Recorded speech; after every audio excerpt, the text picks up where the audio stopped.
پیارے بچوں، آج ہم جماعت چہارم مضمون ماحول کا مطالعہ حصہ 1 سبق نمبر 1 حیوانات کا دور حیات اس سبق کے سوال و جواب دیکھیں گے۔ اگر آپ کو ہمارا ویڈیو پسند آئے تو ہمارے چینل کو سبسکرائب کیجیے، لائک، شیئر اور کمنٹس کیجیے، ساتھ ہی ساتھ بیل آئیکن دبائیے تاکہ آنے والی ویڈیو کی نوٹیفیکیشن آپ کو سب سے پہلے مل جائے۔ آئیے دماغ پر زور دیں۔ مرغی کے انڈوں سے چوزے نکلنے کے لیے 20 تا 22 دن درکار ہوتے ہیں۔ کیا دوسرے پرندوں کے انڈوں سے بھی بچے نکلنے کے لیے اتنے ہی دن درکار ہوتے ہوں گے؟ یہاں پر اس کا جواب اس طرح سے دیا ہوا ہے، جی نہیں۔ مختلف پرندوں کے انڈوں سے بچے نکلنے کے لیے مختلف دن درکار ہوتے ہیں۔ مثلا چند پرندوں کے انڈوں سے بچے نکلنے کے لیے درکار دن نیچے دیے جا رہے ہیں۔ نمبر 1 کوا 16 سے 17 دن۔ نمبر 2 چڑیا 11 سے 14 دن۔ نمبر 3 کبوتر 17 سے 19 دن۔ نمبر 4 مور 27 سے 29 دن۔ اس طرح پرندوں کے انڈوں سے بچے نکلنے کے لیے سب سے کم درکار دن 11 ہے، جبکہ سب سے زیادہ درکار دن پینگوئن پرندے کے ہیں جو کہ 64 دن ہیں۔ نمبر 2 آپ نے گھاس پر بن بنانے والے ٹڈے ڈریگن فلائی دیکھے ہوں گے۔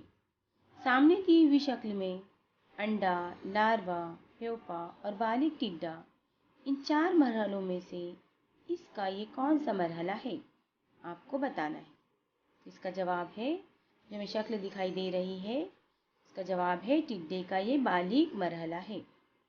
نمبر 3 سبزیاں صاف کرتے وقت اس کی پتیوں پر مختلف شکل کے سوراخ نظر آتے ہیں۔ کچھ پتیوں کے کنارے کترے ہوئے ہوتے ہیں، اس کی کیا وجہ ہو سکتی ہے؟ اس کا جواب ہے، سبزیوں کے پودوں کی پتیوں پر اکثر کیڑے انڈے دیتے ہیں۔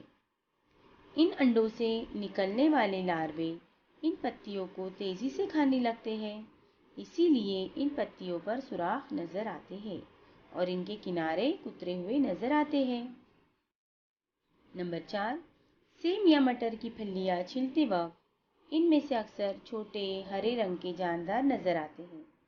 کیڑوں کی نشو نما کے 4 مرحلوں میں سے وہ کون سا مرحلہ ہوتا ہے؟ اس کا جواب ہے، پھلیوں میں نظر آنے والے یہ کیڑے نشو نما کے لاروا مرحلے کی حالت میں ہوتے ہیں۔ بے مختصر جواب لکھیے۔ نمبر 1 مرغی کو انڈے کیوں سینا پڑتا ہے؟ اس کا جواب ہے، مرغی کے انڈوں میں موجود چوزوں کو ان کی نشو نما کے لیے حرارت کی ضرورت ہوتی ہے۔ اس غرض سے انڈے دینے کے بعد وہ اس پر مسلسل بیٹھی رہتی ہے اور اپنے جسم سے انڈوں کو حرارت پہنچاتی ہے۔ اس طرح جسم کی حرارت سے انڈوں کو گرمی پہنچانے کا عمل انڈوں کو سینا کہلاتا ہے۔ نمبر 2 انڈوں پر بیٹھی ہوئی مرغی جارحانہ انداز کیوں اختیار کر لیتی ہے؟ اس کا جواب ہے، مرغی جب انڈوں پر بیٹھتی ہے تو ان کی حفاظت کی خاطر جارحانہ انداز اختیار کر لیتی ہے تاکہ کوئی انڈوں کے قریب آ کر انہیں نقصان نہ پہنچائے۔ نمبر 3 تتلی کی نشو نما کے 4 مرحلے کون سے ہیں؟ اس کا جواب ہے انڈا، نمبر 2 لاروا یعنی سنڈی، پیوپا یعنی کھول اور بالغ تتلی۔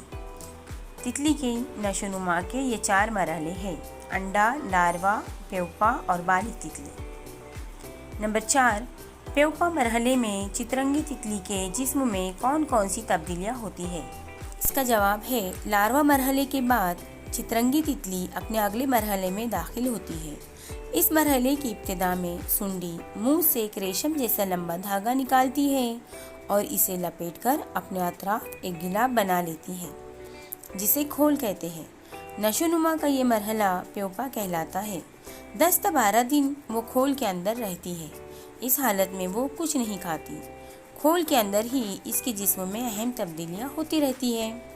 اس کے پیروں کی لمبائی بڑھتی ہے اور خوبصورت پر تیار ہوتے ہیں۔ کھول کے اندر جب تتلی کی نشو نما مکمل ہو جاتی ہے تب بالغ چترنگی کھول سے باہر آتی ہے۔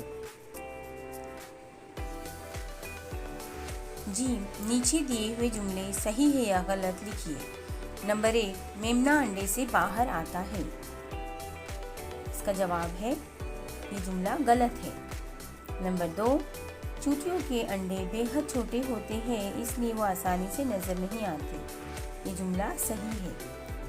نمبر 3، تتلی کے لاروے جب انڈے سے باہر نکلتے ہیں تو وہ زیادہ بھوکے نہیں ہوتے۔ یہ جملہ غلط ہے۔ دال خالی جگہ پر کیجیے۔ نمبر 1، مادہ تتلی نباتات کے پتوں پر خالی جگہ دیتی ہے۔ اس کا جواب ہے انڈے۔ نمبر 2، تتلی کے لاروے کو خالی جگہ کہتے ہیں۔ اس کا جواب ہے سنڈی۔